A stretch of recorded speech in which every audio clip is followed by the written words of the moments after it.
The morning sky stretched endlessly outside the airplane window as Emma Richardson clutched her worn leather notebook against her chest. Flight 447 from Seattle to New York was packed with business travelers, and she felt completely out of place among the suits and expensive luggage. Her own backpack, held together with duct tape and determination, sat stuffed under the seat in front of her. Emma had saved for months to afford this trip. The journalism conference in Manhattan represented her one shot at landing an internship. With a major publication, at 23, she was already behind her peers who had family connections and trust funds. All she had was raw talent, endless curiosity, and student loans that kept her awake at night. The turbulence hit suddenly. The plane lurched sideways, and Emma's coffee cup flew from the tray table, sending hot liquid cascading across the aisle. She watched in horror as the brown stream landed squarely on the crisp white shirt of the man in seat 1, 2A. "Oh my goodness, I am so sorry," Emma gasped, scrambling for napkins. The man she had doused was tall and broad-shouldered, with dark hair and the kind of confident posture that suggested he was used to commanding attention. His gray eyes met hers, and for a moment, she forgot how to breathe. "It happens," he said, calmly accepting the napkins she offered. His voice was deep and surprisingly warm. "Though I have to say, this is the most interesting thing that's happened to me on a flight in years." Emma felt her cheeks burn with embarrassment. "I really am sorry. I can pay for dry cleaning or replacement or whatever you need." He smiled, and the expression transformed his entire face. "I think I'll survive. Besides, it gives me an excuse to finally take off this tie." He loosened the silk knot at his throat with practiced ease. "I'm Victor, by the way." "Emma," she replied, still flustered. "Emma Richardson." "Well, Emma Richardson, since we're now coffee bonded, would you like to move to the empty seat next to me? Seems safer than having you launch projectiles from across the aisle." Oh. Despite her mortification, Emma found herself laughing. There was something disarming about his humor, something that made her forget she was talking to a stranger on a plane. She gathered her things and settled into the seat beside him, immediately aware of how his presence seemed to fill the space around them. "So what takes you to New York?" Victor asked, signaling the flight attendant for more coffee. "A journalism conference," Emma replied, then felt compelled to add, "I'm trying to break into investigative reporting. There are some editors speaking who might actually give someone like me a chance. Someone like you," Emma gestured to her. "Patched backpack and discount store clothes. Someone without connections or family money or any of the usual advantages. To someone who believes that stories matter and that the truth is worth fighting for." Victor studied her with those penetrating gray eyes. "What kind of stories do you want to tell? The ones that make a difference?" Emma said, surprised by her own honesty. "The ones about people who get overlooked or corporations that hide behind PR spin while real people suffer. The stories that might actually change something." Something shifted in Victor's expression. "That's a noble goal. Also a dangerous one, depending on whose truth you're trying to expose." "Danger comes with the territory," Emma replied. "If journalism was safe, everyone would do it." Victor laughed, a genuine sound that made something warm spread through Emma's chest. "I like your attitude. So tell me, what's your biggest story so far?" Emma felt her enthusiasm bubble up. "Last semester, I exposed how our university was using student meal plan money to subsidize the president's personal catering. It was small scale, but it mattered to the students who were going hungry while he threw dinner parties. What happened? President resigned. They reformed the meal plan system, and I got a commendation from the journalism department." Emma's smile faded. "I also got death threats from his supporters and had my scholarship reviewed for disruptive behavior." Powerful people don't like being questioned even when they're wrong. Victor was quiet for a moment, but you'd do it again in a heartbeat. The plane hit another patch of turbulence, and this time, Emma was ready. She gripped her armrest and noticed that Victor seemed completely unfazed by the shaking aircraft. "You fly a lot?" she asked. "More than I'd like," Victor replied. "Business requires it, unfortunately." "What kind of business?" "Technology. Software development, artificial intelligence, that sort of thing." His answer was casual, but Emma caught something guarded in his tone. That must be exciting, she said, being at the cutting edge of innovation. Victor's smile turned rueful. It can also be isolating. Success in tech often means spending more time with computers than people. And you start to forget what real human connection feels like. There was a loneliness in his voice that caught Emma off guard. She studied his profile as he gazed out the window. Despite his expensive clothes and obvious confidence, there was something almost vulnerable about him in that moment. Is that why you're going to New York? She asked gently. Business? Board meetings? Victor confirmed. The kind where men in suits argue about quarterly projections while the real work happens in labs and development floors they never visit you? Don't sound like you enjoy the business side much. I got into technology to solve problems, Victor said. To create things that could make life better for people. The business side is necessary, but it's not why I do what I do. Emma found herself leaning closer, intrigued. What kind of problems are you trying to solve? Victor turned to meet her gaze, and for a moment the noise of the airplane faded away. Climate change, poverty, disease, inequality. The big ones that seem impossible until someone figures out how to make them possible. That's incredible, Emma breathed. Most people talk about changing the world, but they don't actually mean it. Most people don't have the resources to mean it, Victor replied. I'm fortunate enough to be in a position where I can put my money where my mouth is. The flight attendant announced they were beginning their descent into LaGuardia. Emma felt a strange pang of disappointment. She had been enjoying this conversation more than any she'd had in months. Can I ask you something? Victor said as they prepared for landing. Sure. What's your plan after the conference? Assuming it goes well and you make the connections you're hoping for? Emma laughed, but there wasn't much humor in it. Honestly, I'm not sure. I'll take whatever opportunity comes my way. Probably start at the bottom somewhere, writing copy for press releases or covering local events. Work my way up slowly if I'm lucky. If you could skip all that, if you could jump straight to the kind of investigative work you really want to do, it would be a dream, Emma said wistfully. But dreams don't pay the bills or get you press credentials. Victor was quiet as the plane touched down, his expression thoughtful. As passengers began gathering their belongings, he turned to Emma with a decision clearly made. Emma Richardson? He said formally, I have a proposition for you. A proposition?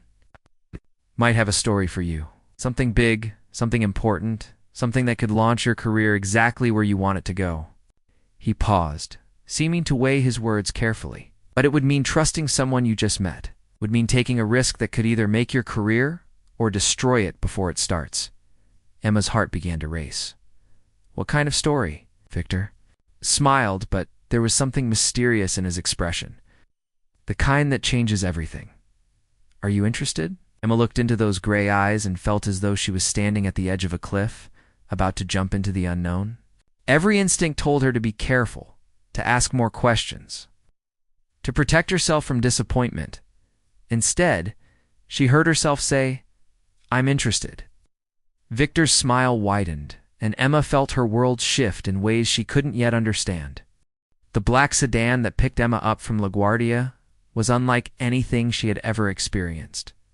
The leather seats were softer than her bed, and the interior was so quiet she could hear her own heartbeat. Victor sat beside her, checking emails. On a phone that probably cost more than her rent, but he seemed genuinely pleased that she had accepted his mysterious offer. Where exactly are we going? Emma asked, as Manhattan's skyline grew larger through the tinted windows. My office, Victor replied. There are some people I want you to meet, and some things I need to show you before you decide if you really want this story. Emma's journalist instincts were firing on all cylinders. You're being very mysterious about this. Should I be worried? Looked up from his phone, and his expression was serious.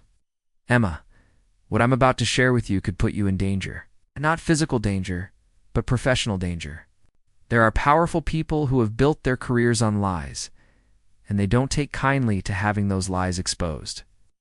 Now I'm definitely interested, Emma said, pulling out her notebook. Can I record this conversation? Not yet, Victor said gently.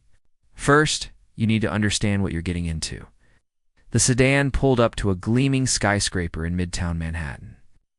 Victor's building rose 50 stories into the sky, its glass facade reflecting the afternoon sun like a mirror. The lobby was all marble and steel, with abstract sculptures that probably cost more than Emma's entire education. "Mr. Ashworth," the security guard nodded respectfully as they passed. "Good afternoon, sir." Afternoon, Martinez. Victor replied warmly. "How's your daughter's soccer season going?" "She scored 2 goals last weekend." Martinez beamed. "She's getting a college scholarship offer. It's wonderful news." "Tell her I said congratulations." Emma watched this exchange with interest. She had expected Victor to be the type of wealthy executive who barely acknowledged the help, but he seemed to genuinely care about the people who worked for him. The elevator ride to the 48th floor was silent, except for the soft jazz playing overhead. When the doors opened, Emma stepped into what could only be described as a technological wonderland. The entire floor was open concept, with teams of programmers and engineers working at stations equipped with multiple monitors and equipment she couldn't even identify. "This is impressive," Emma said, trying not to gawk at the obvious expense of everything around her. "This is where the real work happens," Victor said with pride. "Every person on this floor is working on something that could change the world. Clean energy solutions, medical diagnostic tools, educational software for underserved communities." A woman in her 30s approached them, her auburn hair pulled back in a professional bun, and her green eyes sharp with intelligence. She wore a tailored suit that managed to look both authoritative and approachable. "Victor, you're back early," she said, then turned curious eyes to Emma. "Diana Cross, meet Emma Richardson," Victor said. "Emma Diana is my assistant, though that title doesn't begin to cover what she actually does around here."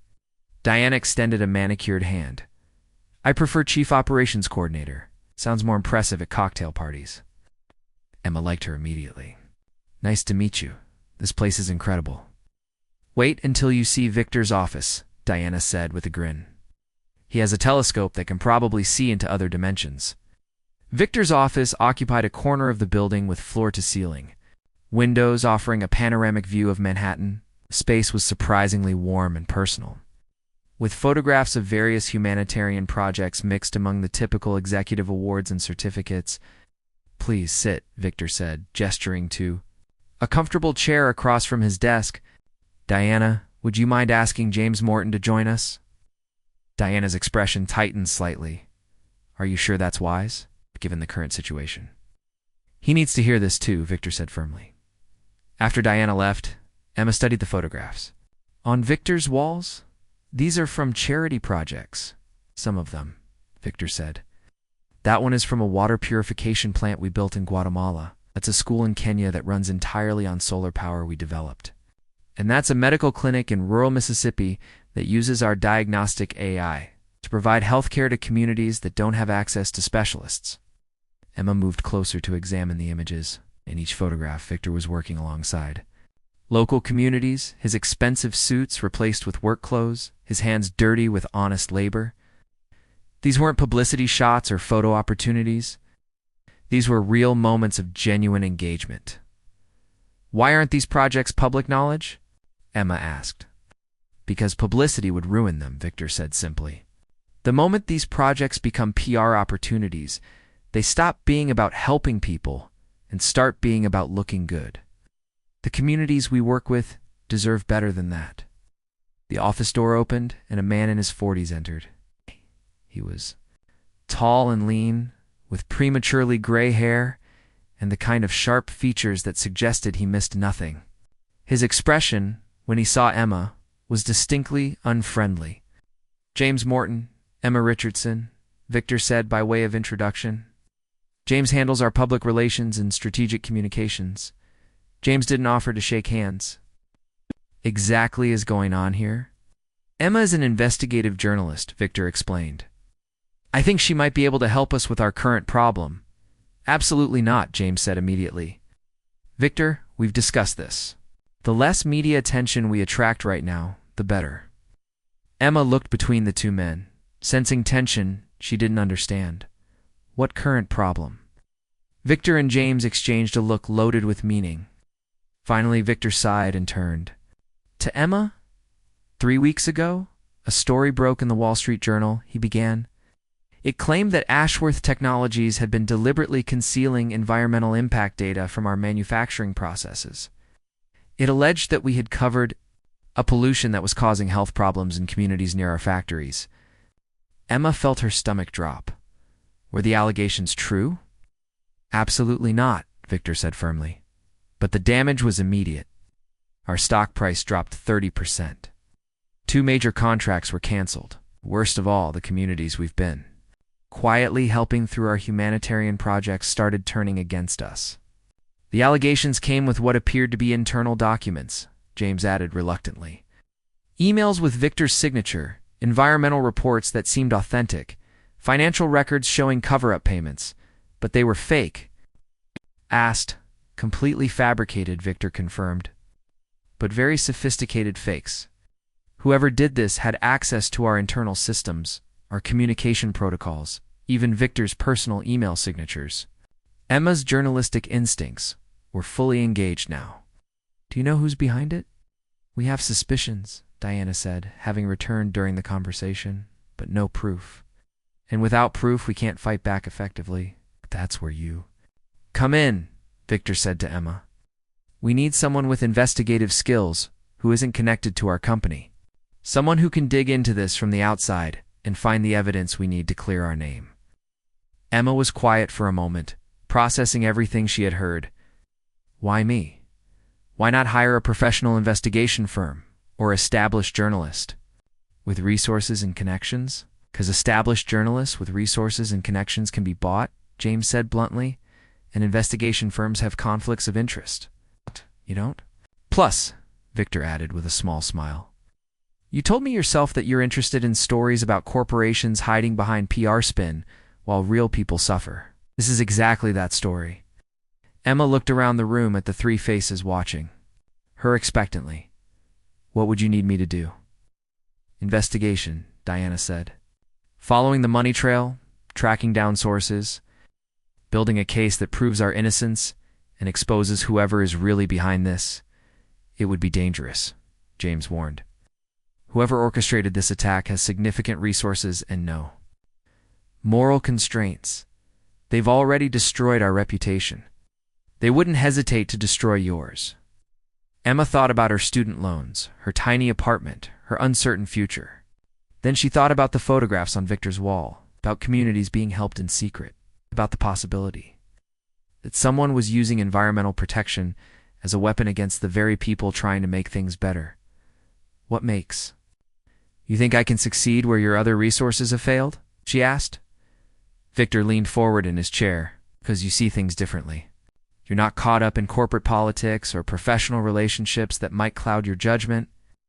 And because he paused, seeming to choose his words carefully, I think you're exactly the kind of person who would risk everything for the truth. Emma felt something flutter in her chest at the way he looked at her when he said it. There was respect in his expression, and something else she couldn't quite identify. If I do this, she said slowly, I need complete access. Financial records, employee interviews, communications logs, everything. No areas off limits, no questions I can't ask.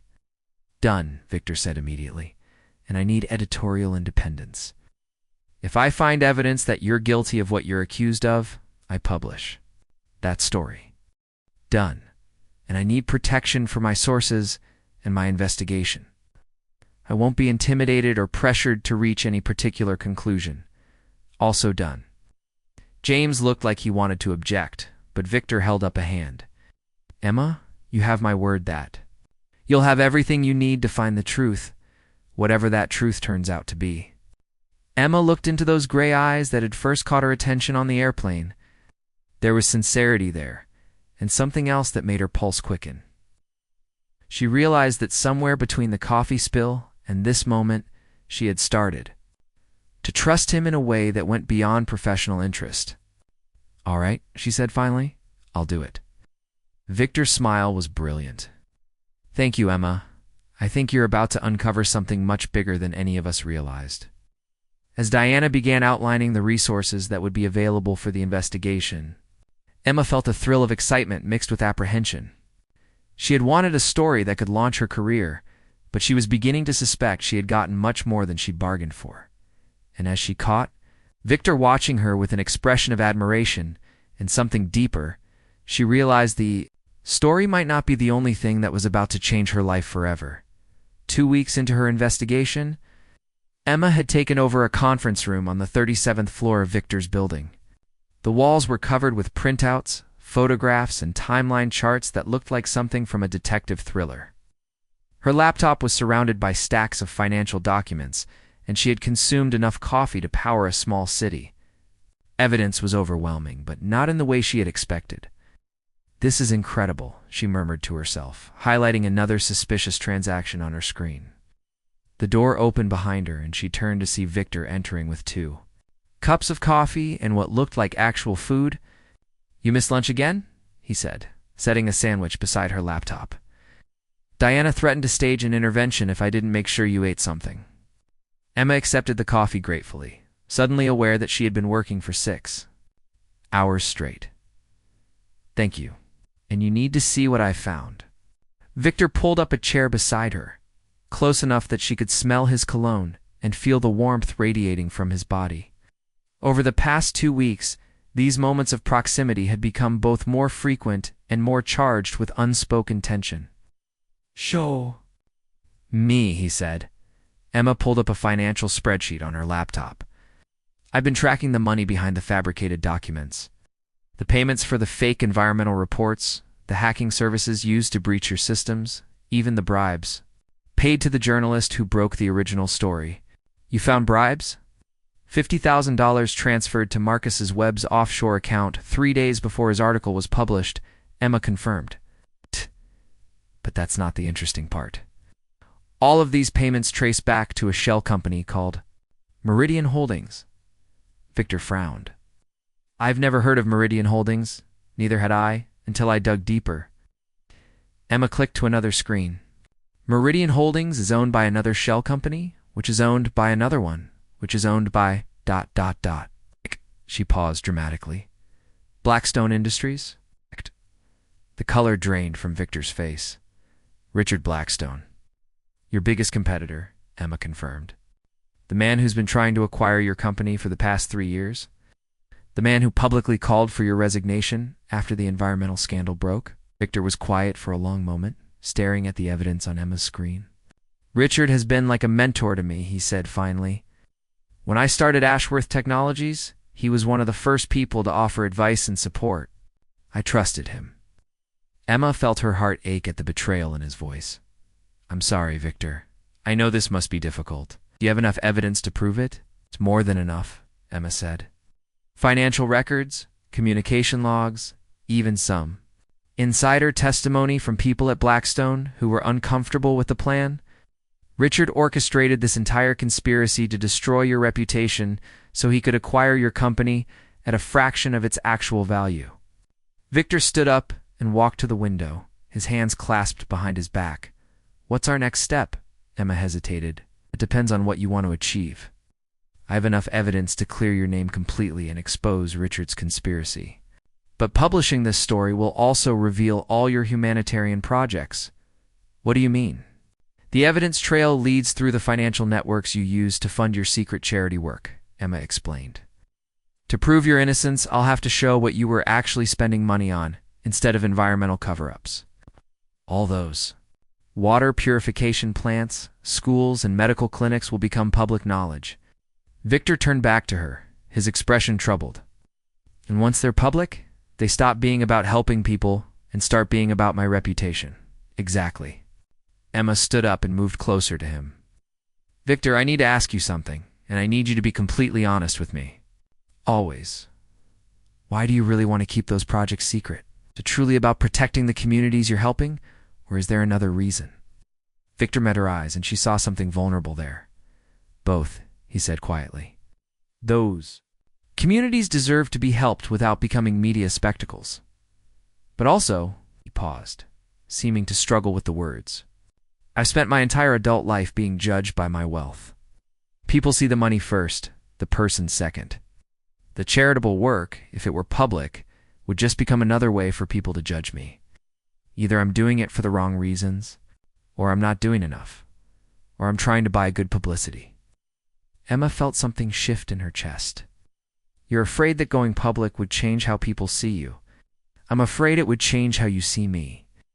The words hung in the air between them, loaded with meaning neither of them had been willing to acknowledge. Emma realized that somewhere during the long days of investigation, the late nights spent reviewing evidence, the moments of shared coffee and conversation, her feelings for Victor had grown into something much deeper than professional admiration. "Victor," she said softly, "nothing could change how I see you." He stepped closer to her, close enough that she had to tilt her head back to meet his eyes. "And how do you see me?" Emma felt her heart racing. "I see someone who uses his wealth to help people instead of just accumulating more wealth. I see someone who works 18-hour days not because he has to, but because he believes the work matters. I see someone who remembers the names of security, guards children, and who gets his hands dirty, building schools and communities most people never think about." "Emma," Victor said, his voice rough with emotion, "I see someone who is willing to trust a stranger on an airplane with the most important story of his life," she continued. "Someone who kept his word about giving me complete access even when it meant risking exposure of everything he holds dear." Victor reached up to cup her face gently in his hands. "You're remarkable, do you know that? In 2 weeks you accomplished what our best investigators couldn't do in months." "I had good motivation," Emma whispered. "What motivation?" "In love with my source?" Victor's smile was soft and wonder-filled. "That's highly unprofessional, Miss Richardson." "Completely unethical," Emma agreed, rising up on her toes to close the distance between them. When Victor kissed her, it was gentle at first, tentative, as though he couldn't quite believe this was happening. Then Emma's arms wound around his neck, and the kiss deepened into something that felt like coming home and jumping off a cliff at the same time. When they finally broke apart, both of them were breathing hard. Victor rested his forehead against hers, his gray eyes dark with emotion. "Emma, you need to know that if you publish this story, if you expose Richard's conspiracy, he'll come after you with everything he has," Victor said.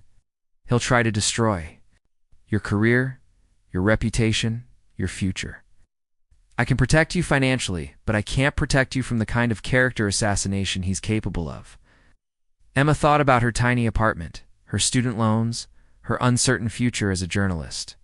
Then she thought about the communities being helped by Victor's secret projects, about the environmental protection laws that Richard was undermining for profit, about the truth that deserved to be told regardless of the personal cost. "I'm not afraid of Richard Blackstone," she said firmly. "I'm afraid of what happens if we let him get away with this." Victor's smile was proud and amazed. "I love you, Emma Richardson." "I love you too," she replied, the words feeling both surprising and inevitable. The conference room door burst open, and Diana rushed in looking panicked. "Victor, we have a problem. Richard Blackstone just called an emergency board meeting. He's making a formal acquisition offer, and some of our board members are seriously considering it."